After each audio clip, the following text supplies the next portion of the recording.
तो हाँ जी सर जी, आपका नाम संजय है। आपकी कुंडली बनी है धनु लगन की। राशि आपकी सिंह है। कुंडली की मैं बात करूँ, ग्रह अच्छे भी हैं, कुछ ग्रह आपके मुझे खराब भी लगे हैं। कुछ कुंडली में दोष हैं, कुछ योग हैं, और एक दोष यहाँ पे बना हुआ है, आंशिक काल सर्वदोष बना हुआ है। और आपने जो सवाल लिख के भेजे हैं, हेल्थ के बारे में पूछा है, काम काज के बारे में, तो ये सवाल भी आपको मैं कवर करूंगा। सबसे पहले तो आप ये समझो कि ये जो कुंडली होती है इसमें होते हैं टोटल 12 ग्रह। वो 12 ग्रह पहले आप समझ लो, वो मैं लिख देता हूँ। यह है आपकी कुंडली का पहला घर, यह है दूसरा घर, तीसरा घर, चौथा, पांचवा, छठा घर, सातवां, आठवां, नौवां, 10वां, 11वां और ये लास्ट वाला 12वां घर। अब ये जो 12 घर हैं, इन घरों से आपके जीवन के बारे में कुछ ना कुछ पता किया जाएगा। जैसे कि पहले घर से हम देखेंगे आपका शरीर कैसा होगा, हेल्थ कैसी होगी, आपका स्वभाव, आपका रंग रूप, आपकी पर्सनैलिटी पहले घर से देखेंगे। दूसरा घर आपके है धन जोड़ने का, परिवार का, वाणी का। तीसरा घर छोटे भाई बहन। चौथा घर आपकी माता, मकान, वाहन। पांचवा घर बच्चों का है। छठा घर शत्रु, रोग, कर्जे का है। सातवां घर आपकी पत्नी का। आठवें घर से आपकी उम्र देखेंगे। नौवें घर से भाग्य देखेंगे। 10वां घर काम काज। 11वां घर आमदनी, लाभ, इच्छा पूर्ति। और 12वें घर से खर्चे आपके देखेंगे। तो आपने यहाँ पे देखो जी, मेरी दो बातें नोट करनी है। पहली बात, जो मैंने 12 घर लिखे हैं इनको याद कर लो। और दूसरी बात, इन 12 घरों से जो कुछ देखा जाएगा वो याद कर लो। अब आप अपना सवाल देखो कि आपने क्या देखना है। जैसे आप अपना सवाल बोलो, आपका सवाल है आपकी पत्नी के बारे में। तो अब पत्नी का घर कुंडली में कौन सा है? 12 घरों में 7वां घर है आपकी पत्नी का घर। तो आपकी पत्नी के लिए हमें 7वां घर देखना पड़ेगा। और 7वें घर में एक नंबर लिख रखा है, 3 नंबर। 3 है मिथुन राशि। मिथुन राशि का जो मालक है वो है ये बुध। तो आपकी पत्नी के लिए 7वें घर के मालक बुध को देखना पड़ेगा। ऐसे ही अगर आपने अपने बच्चों के बारे में जानना है, 5वां घर बच्चों का है। और 5वें घर में क्या लिखा है? 1 नंबर। एक है मेष राशि, मालक बना मंगल। तो आपके बच्चों के लिए हमें मंगल को देखना पड़ेगा। मतलब हमने जो कुछ देखना है, हमें कुंडली में वो घर देखना है और घर का मालिक देखना है। अब देखो जी, बात करते हैं भविष्यवाणी की। और ये जो 9 ग्रह देखो जी होते हैं, जैसे आपकी कुंडली में कुछ ग्रह अच्छे हैं, कुछ ग्रह खराब हैं। जो ग्रह अच्छे हैं आपको जीवन भर अच्छा फल देंगे, खराब ग्रह जीवन भर खराब फल देंगे। लेकिन इन ग्रहों का असर जो है वो बढ़ जाता है इनकी दशा आने पर। दशा में ये ग्रह ज़्यादा एक्टिवेट होते हैं। और दशा अभी आपके ऊपर जो चली है, दशा देखो जी 2 प्रकार की होती है। एक महादशा होती है, एक अंतरदशा। महादशा काफ़ी बड़ी होती है जो कि चली है मंगल ग्रह की, और ये 21 में चली है और 28 में खत्म होगी। इसका मतलब ये है कि आपके ऊपर अभी सबसे बड़ा असर है मंगल ग्रह का। मंगल का आपके ऊपर जो असर है वो समझ लो 80% है। मतलब आपकी 100 में से 80% लाइफ में जो कुछ हो रहा है मंगल की वजह से हो रहा है। जो भी खा रहे हैं, पी रहे हैं, काम कर रहे हैं। कुछ असर आपके ऊपर 20% है शनि का, जिसकी चली है अंतरदशा। ये 12 महीना 23 से चली है और ये दूसरा महीना 25 में खत्म होगी। तो हमने कहा देखा कि आपके ऊपर जो असर है मंगल और शनि दोनों का है, लेकिन मंगल का असर है ज़्यादा। सबसे पहले मैं आपके मंगल की बात करता हूँ कि क्योंकि आपकी देखो लाइफ में जो कुछ हो रहा है कहीं ना कहीं कारण मंगल है। कि मंगल अच्छा है या बुरा है, अब उसको देखते हैं। तो मंगल आपका यहाँ पे बैठा है कुंडली के 12वें घर में। और आपके देखो जी 12वें घर में मंगल तो बैठा ही है, उसके साथ गुरु भी बैठा है, सूर्य भी बैठा है और शुक्र भी बैठा है। 4 ग्रह कुंडली में 12वें घर में बैठे हैं। आपको देखो जी, अभी मैंने जो 12 घर बोले हैं, इन 12 घरों से कुछ ना कुछ देखा जाता है। ऐसे ही जो 12वां घर होता है, पहले समझो 12वें घर से क्या देखा जाएगा। ये जो 4 ग्रह बैठे हैं 12वें घर में, इस 12वें घर से खर्चा देखा जाता है। हानि, दान, दंड, हॉस्पिटल, पागल खाना, विदेश यात्रा, जेल यात्रा, हत्या, आत्महत्या। मतलब इस घर को अच्छा घर नहीं माना गया 12वें घर को। लेकिन कुछ अच्छी चीजें भी हैं, जैसे कि मैंने बोला 12वां घर विदेश का है। अब सवाल ये है कि आपका मंगल जो है वो अच्छा है या बुरा है। मंगल देखो जी, एक शर्त पे आपको अच्छे फल देगा। ये 12वें घर में वैसे तो घर अच्छा नहीं है, लेकिन मंगल बैठा है तो 12वें घर में, खराब घर में। लेकिन 12वें घर में जो नंबर लिखा है 8, ये है वृश्चिक राशि। और इसका जो मालक होता है वो मंगल होता है। और मंगल इसी घर में बैठा है अपने घर में, जो कि एक बहुत बड़ी अच्छी बात है। यहाँ पे एक योग बना है सरल नामक विपरीत राजयोग। घर में 12वां घर अच्छा नहीं, लेकिन अपने घर में बैठने की वजह से, सरल नामक विपरीत राजयोग बनने की वजह से मंगल आपको अच्छे फल ही देगा। मतलब ये जो मंगल की दशा चली है, ये तकरीबन आपको अच्छे फल ही देगा। और मंगल इस कुंडली में खोर घर का मालक है, वो है ये पांचवा घर जहाँ पे एक लिख रखा है, ये है मेष राशि, मालक मंगल। पांचवा घर है संतान का, पढ़ाई का, बुद्धि का। मंगल आपकी संतान के लिए अच्छा है, पढ़ाई के लिए अच्छा है, बुद्धि के लिए अच्छा है। और ये 12वां घर मैंने बोला विदेश का है, आपके 4 ग्रह विदेश के घर में बैठे हैं। आपके बड़े लेवल पे योग है विदेश जाने के, और आपको बहुत बड़े लेवल पे फायदा होगा भाई अगर आप विदेश में जाते हैं। और आपकी विदेश में सेटलमेंट भी हो जाएगी, क्योंकि चौथा घर है जन्मभूमि, इस घर का भी मालिक गुरु, वो भी यहाँ पे बैठा है। बहुत ज़्यादा योग हैं, आप मतलब अपनी जन्मभूमि पे टिकेंगी नहीं। जैसे आपने लिख रखा है ये अमृतसर लिख रखा है, तो आपको अमृतसर को छोड़ना पड़ेगा, उसको छोड़ के आप दूसरी जगह जाएंगे। अब विदेश का मतलब क्या होता है? विदेश का मतलब वहां से आपने अमृतसर को छोड़ना है, वहां से जाएंगे दूर। दूर का मतलब है चाहे वो कोई दूसरी कंट्री है, चाहे आपका अपना ही देश। वहां से अमृतसर से आप मान लो दिल्ली में जा सकते हैं, महाराष्ट्र में जा सकते हैं, मतलब वहां पे टिकेंगे नहीं और आपको फायदा भी होगा। तो आपकी ऐसी कंडीशन बनेगी, वहां से आपको दूर जाना पड़ेगा।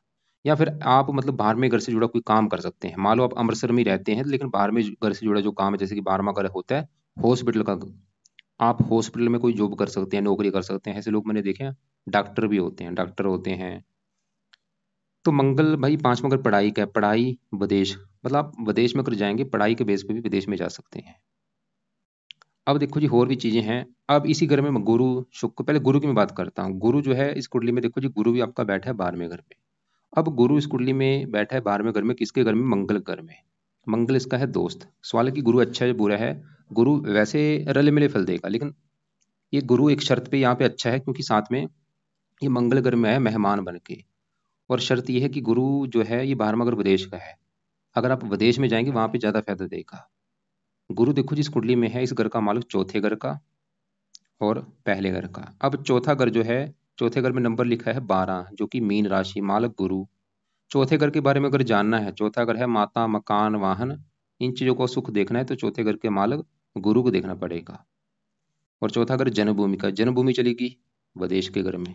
गुरु भी दिखा रहा है कि भाई अगर आप जन्मभूमि से दूर जाएंगे तो आपको वहां पे मकान वाहन का सुख मिलेगा, लेकिन अगर आप मतलब जन्मभूमि के आसपास रहेंगे वहां पे आपको माता, मकान, वाहन को लेकर दिक्कतें आएंगी। माता का बीमार होना या माता से मनमुटाव होना। लेकिन अगर घर से दूर जाते हैं तो मकान वाहन का सुख मिल जाएगा आपको, और वहां पे आपकी सेटलमेंट भी होगी विदेश में। गुरु इस पहले घर का भी मालक है, जहाँ पे 9 लिखा है, धनु राशि, मालक गुरु। पहला घर आपका है शरीर, शरीर चला गया 12वें घर में, ये 12वां घर हॉस्पिटल का भी है। ये गुरु आपको थोड़ा सा बीमार भी करेगा, हेल्थ को भी लेकर दिक्कतें पैदा करता रहेगा। खर्चे का है, खर्चे भी बढ़ाएगा आपके। लेकिन ये खर्चे भी शुभ काम, गुरु क्योंकि धर्म का कार्य का, शुभ कामों के ऊपर भी खर्चा ज्यादा होगा आपका। अब इसी घर में देखो शुक्र बैठा है।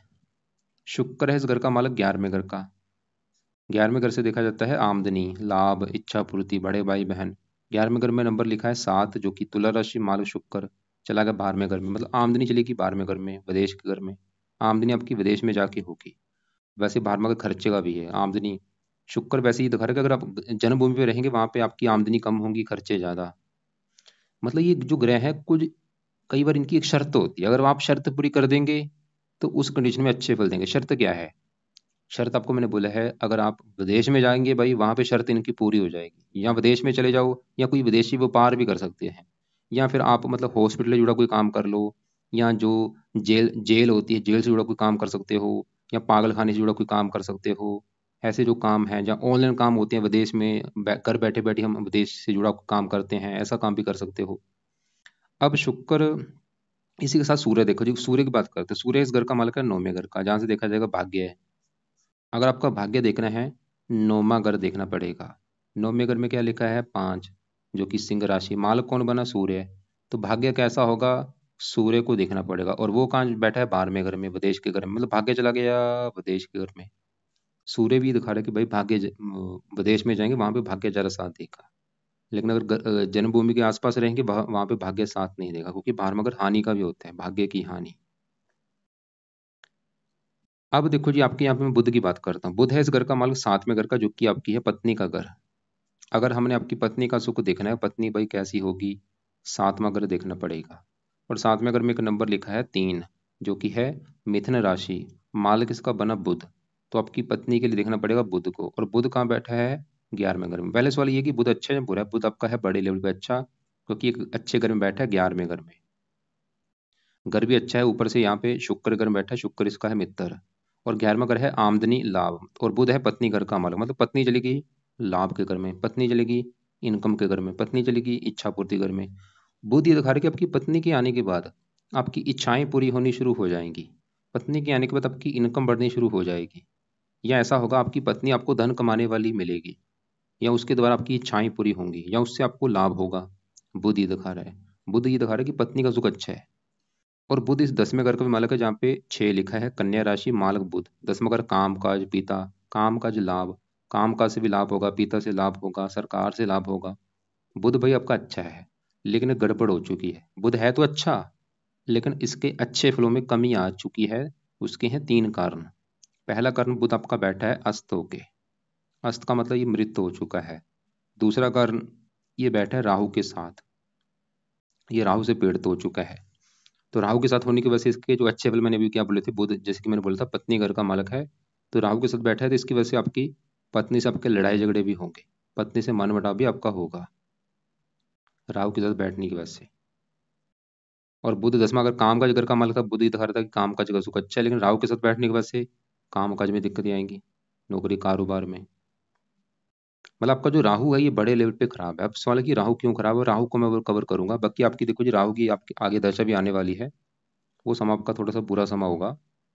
जैसे अभी आपकी दशा है मंगल की, मंगल के बाद आएगी राहु की दशा, 28 में चलेगी, 46 में खत्म होगी। सवाल ये है कि राहु मुझे खराब क्यों लगा है। राहु यहाँ पे बैठा है, केतु यहाँ पे, इधर वाला हिस्सा देखो खाली पड़ा है, 10वां घर खाली, 8वां घर खाली, 7वां घर खाली, 6ठा घर खाली, सिर्फ चंद्रमा यहाँ पे बैठा है।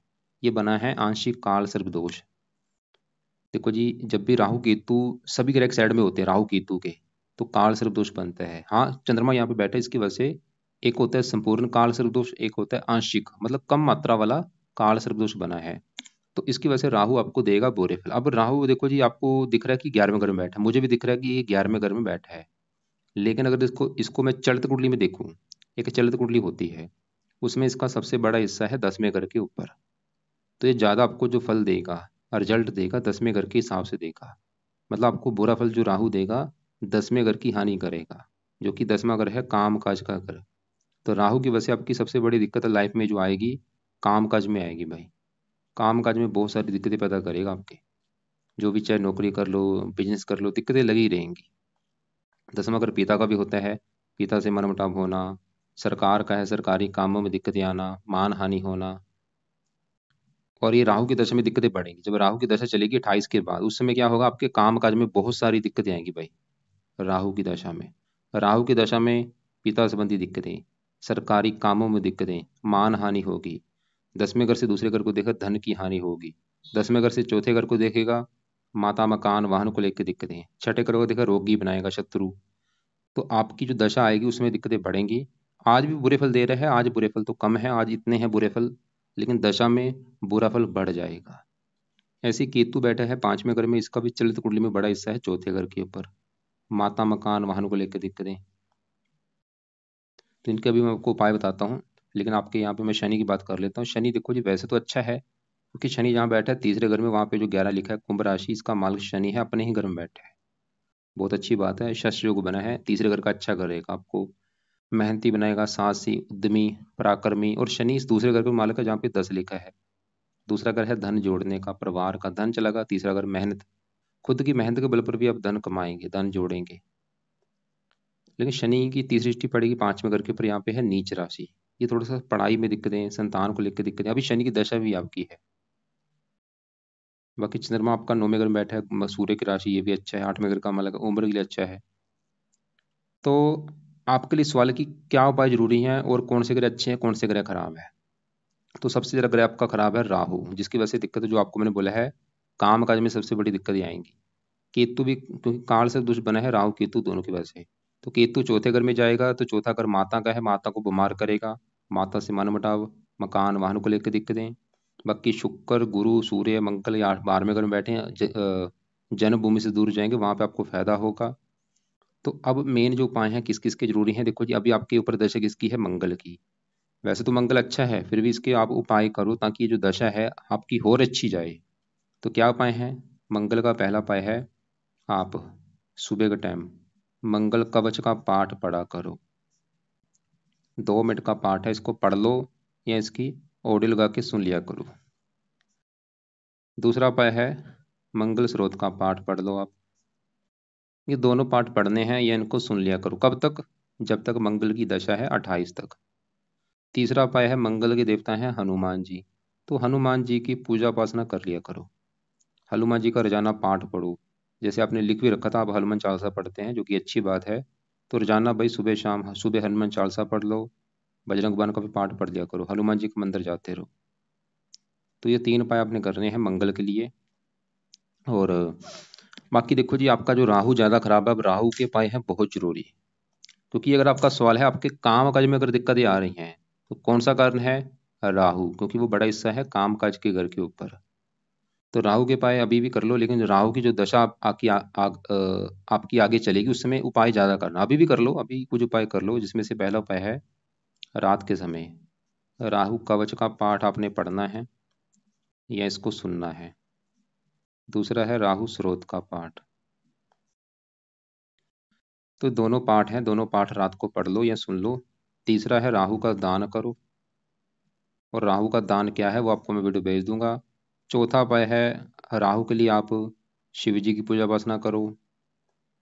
शिव जी के मंदिर जाओ, शिव चालीसा पढ़ सकते हो, या ओम नमः शिवाय का जाप करो। राहु के लिए हनुमान जी की पूजा उपासना करो। अब हनुमान जी की पूजा उपासना से आपका मंगल भी अच्छा होगा, राहु भी अच्छा होगा भाई। तो हनुमान जी का पाठ रोजाना सुबह शाम दोपहर जब भी टाइम लगे पढ़ा करो। नीले कपड़े कम यूज करो। तो ये दोनों पाठ राहु कवच राहु स्रोत रात को पढ़ने हैं। बाकी केतु के लिए कुत्तों को रोटी डाला करो। और आपकी देखो जी, जैसे बड़ी दशा मंगल की है, वो आपको मैंने उपाय लिख दिए ताकि वो दशा और अच्छी जाए। एक छोटी दशा आपकी शनि की चली हुई है। ये शनि वैसे तो अच्छा है क्योंकि अपने घर में बैठा है, धन के लिए अच्छा है और भी कई प्रकार के अच्छे फल। लेकिन शनि का जो बुरा फल आपको मिलेगा, क्योंकि इसकी तीसरी यहाँ से बैठ के तीसरी दृष्टि पड़ेगी 5वें घर के ऊपर। यहाँ पे नीच राशि है। ये संतान संबंधी चिंता पैदा कर सकता है आपको। संतान में देरी होना, या आपकी पत्नी का गर्भपात होना, या संतान को और कोई लेकर दिक्कतें आना। 5वां ग्रुप पढ़ाई का है, पढ़ाई में दिक्कतें आना। तो शनि की जब तक दशा है अभी, क्योंकि दशा 4-5 महीने की पड़ी है, तो 4-5 महीने तक शनि का रात के समय शनि चालीसा का पाठ पढ़ लिया करो। ये पाठ आप 4 महीने तक पढ़ लो, उसके बाद चाहे छोड़ देना। शनि मंदिर भी अगर टाइम लगे जा सकते हो शनिवार को, नहीं तो शनि चालीसा रोजाना रात को पढ़ लो। अब आगे बढ़ते हैं, और कोई उपाय आपने करने हैं या नहीं। इसके अलावा देखो जी, सूर्य आपका है तो अच्छा, लेकिन सूर्य आपका 0 डिग्री का बैठा है, बलहीन बैठा है। और वैसे भी यहाँ पे सूर्य बैठा है 12वें घर में, लेकिन अगर इसको मैं चलित कुंडली में देखूँ, इसका बड़ा हिस्सा 11वें घर के ऊपर है। सूर्य वैसे अच्छे वाली देगा, लेकिन बस 0 डिग्री बलहीन बैठा है। आप देखो जी, सूर्य का भी मंत्र करके इसकी पावर को बढ़ा सकते हैं, लेकिन ये मंत्र भी रहने दो, क्योंकि अगर आपको लगे कि भाई एक साथ इतने में पाठ पूजा कैसे करूं, तो ये मंत्र आप चाहे कुछ महीने के बाद शुरू कर देना। इसका मंत्र है ओम गृणी सूर्य नमः। माला से चाहे 1 माला कर लो, 2 माला कर लो, चाहे अभी शुरू कर लेना, चाहे 2 महीने के बाद कर लो, चाहे 5 महीने के बाद कर लेना। करते रहना इसको, फायदा क्या होगा, भाग्य जरा साथ देगा। और बुध, जैसे मैंने बोला था, बुध है तो अच्छा, लेकिन वो अस्त भी है और साथ में राहु के बैठे है। अब उस वाले की बुध के लिए क्या करना किया जाए ताकि ये बुरा फल आपको ना मिले। तो बुध के देखो जी, आप बुध के लिए आप 2 पाठ है, बुध कवच बुध स्रोत, वो पाठ आप पढ़ सकते हैं। या फिर वैसे वो सबसे बेस्ट वही है, बुध कवच बुध स्रोत, दोनों पाठ रात को पढ़ लिया करो अगर आपको लग रहा है। बाकी देखो जी, मंगल जो है ये 8वीं दृष्टि 7वें घर को देख रहा है। कुंडली मंगली को भी बना के बैठा है, मंगल दोष बना है, इसकी वजह से विवाह में आपकी थोड़ी सी देरी भी होगी। शुक्र पत्नी का कारक, वो भी 12वें घर में बैठा है। पत्नी से विवाह में देरी भी होगी, और शुक्र मंगल साथ बैठे हैं, पत्नी से थोड़ा सा मनमुटाव भी आपका होगा। और बुध राहु के साथ बैठे, ये भी पत्नी के मनमुटाव कराएगा। लेकिन यहाँ पे डिसाइड होगा जिससे आपका विवाह होगा वो लड़की कुंडली कैसी होगी। तो एक बार मैं फिर बोल दूं कि सुबह के टाइम मंगल कवच मंगल स्रोत दोनों पाठ पढ़ने हैं। हनुमान जी का पाठ पढ़ लो। रात के समय राहु कवच राहु स्रोत शनि चालसा। शनि चालसा जब तक दशा है 4 महीने तक कर लो, उसके बाद शायद छोड़ देना। लेकिन राहु के पाठ मत छोड़ना, क्योंकि आगे भी बड़ी दशा आने वाली है। और मंगल के पाठ जो है जब तक मंगल की दशा है तब तक कर लो। और हनुमान जी का पाठ तो करते रहो लाइफ टाइम, इसके तो कई फायदे आपको। और सूर्य का भी मंत्र आप सुबह के टाइम कर लिया करो। बाकी बुध के जो पाठ बोले हैं, बुध कवच बुध स्रोत ये पाठ शाम को कर लिया करो। इसको आप चाहे इसको भी आप कुछ महीने के बाद शुरू कर देना चाहे, क्योंकि आगे बुध की दशा चलेगी दूसरा महीना। इसको ऐसे करो, बुध के जो पाठ हैं दूसरे महीने के बाद शुरू कर देना, क्योंकि शनि की दशा के बाद बुध की दशा आपकी चलेगी 1 साल तक, तो उस समय बुध के पाठ आप कर सकते हैं। बाकी देखो जी, आपने फिर भी आपको लग रहा है कि कोई बात समझ नहीं लगी या आपने कुछ पूछना है, मुझे कॉल करके पूछ लेना। एक बार आपका मैं स्वर दोबारा फिर देख लेता हूँ। आपने मुझे बोला है कि सिल्वर चैन गले में पहनी है, पहन सकते हो, कोई दिक्कत नहीं। हेल्थ को लेकर दिक्कत, यहाँ पे अगर आपको हेल्थ को लेकर दिक्कतें आ रही हैं, ये भी देखना पड़ता है कि हेल्थ में आपकी हेल्थ क्या खराब है, क्योंकि सभी ग्रहों के रोग अलग अलग होते हैं। अगर मान लो आपको अभी कोई ब्लड प्रेशर, रक्तचाप की दिक्कत आ रही है, मंगल का रोग आपको हो सकता है, या और कोई दिक्कत है वो दूसरे ग्रह का रोग हो सकता है। आपका देखो जी, काम काज में, बिजनेस में जो दिक्कतें पैदा करेगा वो राहु करेगा, क्योंकि राहु का बड़ा हिस्सा है 10वां घर के ऊपर है। 10वां घर है काम काज का घर, और राहु की दशा में दिक्कतें बढ़ेंगी। विवाह का सवाल, की विवाह की रिगार्डिंग कुंडली कैसी है। एक तो मंगल दोष की वजह से विवाह में देरी होगी। बुध वैसे 7वें घर का मालक है तो अच्छा, बस वो राहु से पीड़ित है थोड़ा सा, तो बुध के पाठ पढ़ने से वो जो दिक्कत है वो दूर होगी, और राहु के पाठ पढ़ने से वो भी जो दिक्कत है दूर हो जाएगी। शेयर मार्केट का काम देखो जी, 5वें घर से देखा जाता है। 5वें घर का मालक मंगल है और राहु इसका कारक भी है। अगर ये पाए करोगे फिर तो आप ये काम कर सकते हो। इसके अलावा रत्न की बात करो, रत्न आप कोई धारण मत करो। और हाँ, रत्न एक आप धारण कर सकते, सूर्य का मान के कर सकते हो, उससे आपका भाग्य ज़्यादा साथ देगा। वो आप राइट हैंड की इस रिंग फिंगर में रत्न धारण कर लेना, मान के वो लेना है अपने अपने वेट के बराबर। अगर आपका वेट 70 किलो है, 7.25 रत्ती का ले लो, 80 है तो 8.25 रत्ती का ले लो। लेने के बाद जहाँ तो उसको गोल्ड में जड़वा लेना, या पित्तल में या तांबे में जड़वा के शुक्ल पक्ष के पहले संडे को सुबह के टाइम धारण कर लेना, सुबह 7:15 या 8:15 बजे। धारण करने से पहले कच्चे दूध में या गंगा जल में धो के धारण कर लेना। और मैं आपको ये नहीं बोलूँगा कि आज ही कर लो, जब भी बजट होगा आपका कर लेना। और कोशिश करो जन्मभूमि से दूर जाने की, क्योंकि आपकी जो किस्मत है वो घर से दूर जाके ही चमकेगी, या कोई दूसरी कंट्री है चाहे आपका अपना ही देश है।